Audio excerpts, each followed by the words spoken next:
ഉൽപ്പത്തി പുസ്തകം 43 അധ്യായം. എന്നാൽ ക്ഷാമം ദേശത്ത് കഠിനമായി തീർന്നു. അവർ മിസ്രയീമിൽ നിന്ന് കൊണ്ടുവന്ന ധാന്യം തിന്നു തീർന്നപ്പോൾ അവരുടെ അപ്പൻ അവരോട്, നിങ്ങൾ ഇനിയും പോയി കുറെ ആഹാരം കൊള്ളുവീൻ എന്ന് പറഞ്ഞു.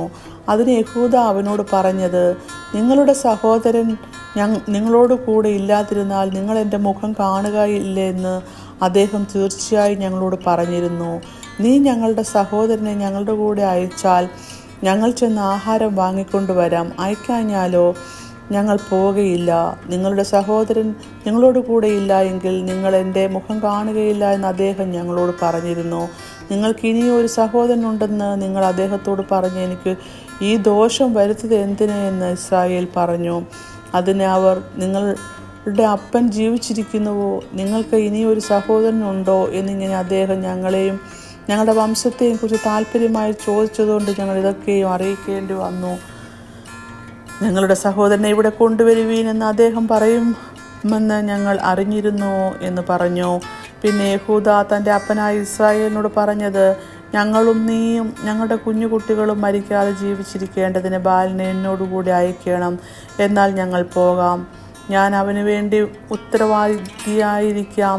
നീ അവനെ എൻ്റെ കയ്യിൽ നിന്ന് ചോദിക്കണം. ഞാൻ അവനെ നിൻ്റെ അടുക്കൽ കൊണ്ടുവന്ന് അവനെ നിൻ്റെ മുമ്പിൽ നിർത്തിയില്ലെങ്കിൽ ഞാൻ സദാകാലം നിനക്ക് കുറ്റക്കാരനായിക്കൊള്ളാം.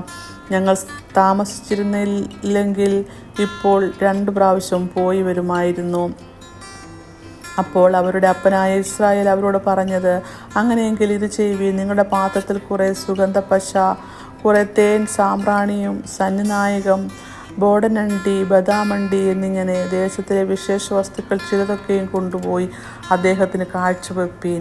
ഇരട്ടി ദ്രവ്യവും കയ്യിൽ എടുത്തുകൊള്ളുവീൻ. നിങ്ങളുടെ ചാക്കിൻ്റെ വായ്ക്കൽ മടങ്ങി വന്ന ദ്രവ്യം കയ്യിൽ തിരികെ കൊണ്ടുപോകുവീൻ. പക്ഷെ അത് കൈമറിച്ചിലായിരിക്കും. നിങ്ങളുടെ സഹോദരനെയും കൂട്ടിപ്പുറപ്പെട്ട അദ്ദേഹത്തിൻ്റെ അടുക്കൽ വീണ്ടും ചെല്ലുവീൻ. അവൻ നിങ്ങളുടെ മറ്റേ സഹോദരനെയും ബെന്യാമീനെയും നിങ്ങളോടുകൂടെ അയക്കേണ്ടതിന് സർവശക്തിയുള്ള ദൈവം അവന് നിങ്ങളോട് കരുണ തോന്നിക്കട്ടെ. എന്നാൽ ഞാൻ മക്കളില്ലാത്തവനാകണമെങ്കിൽ ആകട്ടെ. അങ്ങനെ അവർ ആ കാഴ്ചയും ഇരട്ടി ദ്രവ്യവും എടുത്ത് ബെന്യാമീനെയും കൂട്ടി പുറപ്പെട്ടു. മിസ്രയീമിൽ ചെന്ന് യോസഫിൻ്റെ മുമ്പാകെ നിന്നു. അവരോടുകൂടെ ബെന്യാമീനെ കണ്ടപ്പോൾ അവൻ തൻ്റെ ഗൃഹവിചാരകനോട്, നീ പുരുഷന്മാരെ വീട്ടിൽ കൂട്ടിക്കൊണ്ടു പോക. അവർ ഉച്ചയ്ക്ക് എന്നോട് കൂടെ ഭക്ഷണം കഴിക്കേണ്ടതാകയാൽ മൃഗത്തെ അറുത്ത് ഒരുക്കിക്കൊള്ളുക എന്ന് കൽപ്പിച്ചു. യോസഫ് കൽപ്പിച്ചതുപോലെ അവർ ചെയ്തു. അവരെ യോസഫിൻ്റെ വീട്ടിൽ കൊണ്ടുപോയി. തങ്ങളെ യോസഫിൻ്റെ വീട്ടിൽ കൊണ്ടുപോകിയാൽ അവർ ഭയപ്പെട്ടു. ആദ്യത്തെ പ്രാവശ്യം നമ്മുടെ ചാക്കിൽ മടങ്ങി വന്ന ദ്രവ്യ നിമിത്തം നമ്മെ പിടിച്ച് അടിമകളാക്കി നമ്മുടെ കഴുതകളെയും എടുത്തുകൊള്ളേണ്ടതിനാവുന്നു നമ്മെ കൊണ്ടുവന്നിരിക്കുന്നത് എന്ന് പറഞ്ഞു. അവർ യോസഫിനെ ഗൃഹവിചാരകൻ്റെ അടുക്കൽ ചെന്നു. വീട്ടുവാതിക്കൽ വെച്ച് അവനോട് സംസാരിച്ചു. യജമാനെ ആഹാരം കൊള്ളുവാൻ ഞങ്ങൾ മുമ്പേ വന്നിരിക്കുന്നു. ഞങ്ങൾ വഴിയമ്പലത്തിൽ ചെന്ന് ചാക്കഴിച്ചപ്പോൾ ഓരോരുത്തരുടെ ദ്രവ്യം മുഴുവനായും അവനവൻ്റെ ചാക്കിൻ്റെ വായ്ക്കൽ ഉണ്ടായിരുന്നു. അത് ഞങ്ങൾ വീണ്ടും കൊണ്ടുവന്നിരിക്കുന്നു. ആഹാരം കൊള്ളുവാൻ വേറെ ദ്രവ്യവും ഞങ്ങൾ കൊണ്ടുവന്നിട്ടുണ്ട്. ദ്രവ്യം ഞങ്ങളുടെ ചാക്കിൽ വെച്ചത് ആരെന്ന് ഞങ്ങൾക്ക് അറിഞ്ഞുകൂടാ എന്ന് പറഞ്ഞു. അതിന് അവൻ, നിങ്ങൾക്ക് സമാധാനം, നിങ്ങൾ ഭയപ്പെടേണ്ട. നിങ്ങളുടെ ദൈവം നിങ്ങളുടെ അപ്പൻ്റെ ദൈവം തന്നെ നിങ്ങളുടെ ചാക്കിൽ നിങ്ങൾ നിക്ഷേപം തന്നിരിക്കുന്നു. നിങ്ങളുടെ ദ്രവ്യം എനിക്ക് കിട്ടിയെന്ന് പറഞ്ഞു. ശിമയോനെ അവരുടെ അടുക്കൽ പുറത്തു കൊണ്ടുവന്നു. പിന്നെ അവൻ അവരെ യോസഫിൻ്റെ വീട്ടിനകത്ത് കൊണ്ടുപോയി അവർക്ക് വെള്ളം കൊടുത്തു. അവർ കാലുകളെ കഴുകി. അവരുടെ കഴുതയ്ക്ക് അവൻ തീൻ കൊടുത്തു. ഉച്ചയ്ക്ക് യോസഫ് വരുമ്പോഴേക്ക് അവർ കാഴ്ച ഒരുക്കി വെച്ചു. തങ്ങൾക്ക് ഭക്ഷണം അവിടെയെന്ന് അവർ കേട്ടിരുന്നു. യോസഫ് വീട്ടിൽ വന്നപ്പോൾ അവർ കൈവശമുള്ള കാഴ്ച അകത്തു കൊണ്ടുചെന്ന് അവൻ്റെ മുമ്പാകെ വെച്ച് അവനെ സാഷ്ടാംഗം നമസ്കരിച്ചു.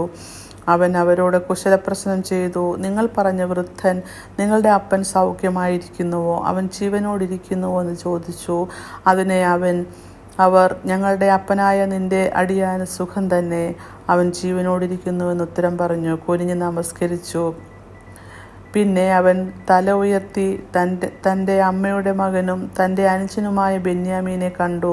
നിങ്ങൾ എന്നോട് പറഞ്ഞ നിങ്ങളുടെ ഇളയ സഹോദരനോ ഇവൻ എന്ന് ചോദിച്ചു. ദൈവം നിനക്ക് കൃപ നൽകട്ടെ മകനെ എന്ന് പറഞ്ഞു. അനുജനെ കണ്ടിട്ട് യോസഫിൻ്റെ മനസ്സ് ഇറുകിയത് കൊണ്ട് അവൻ കരയേണ്ടതിന് ബന്ധപ്പെട്ട് സ്ഥലം അന്വേഷിച്ച് അറയിൽ ചെന്ന് അവിടെ വച്ചു കരഞ്ഞു.